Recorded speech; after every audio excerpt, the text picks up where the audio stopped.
Do you deal with anxiety? Do you deal with depression? This is for you, and this is what the Bible says also. So here's what we got to do. I deal with that, and I've dealt with that for the last decade of my life, off and on and off. But I had someone ask me the other day, how do you stop? How do you deal with it?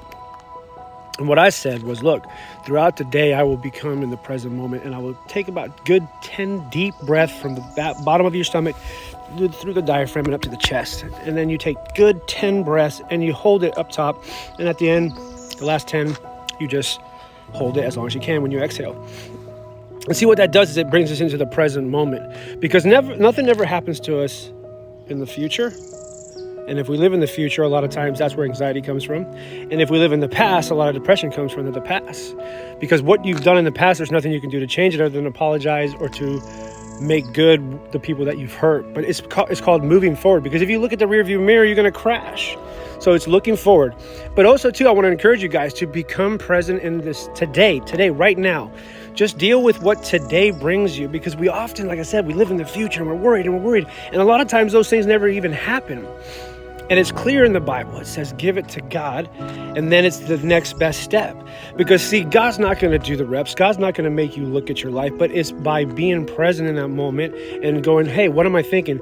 How can I make this relationship better? How can I make, my finances better? It's coming from a solution-based thinking. And like I said, I hate to see people suffer with anxiety, because, like I said, mine has gotten a lot better as I have, on a daily basis, just come back to the present moment. And it's also too enjoying the good of the day, focusing on the good of what happened today, and then tomorrow tackle that problem. Yeah, it's your responsibility to handle those situations, because God's not in the furniture making business. He made the forest, and it's our job to go and make the furniture. Because often we just want to sit on our couch and just go, oh God, fix my finances, fix my relationship. No, it's your job. God, I'm so lonely, fix my relationship, or bring someone to my life, and you sit on the couch and watch Netflix. God's not going to drop an Amazon Prime driver in your lap. I mean, could he? Yeah, sure. And might he? Maybe. But it's your job to go on dates. It's your job to go to church and to make yourself friendly and to put yourself out there. So just don't just sit and expect that God's going to just remove it from you. Sometimes he can. And sometimes meditating on his word and praise and worship, that definitely helps.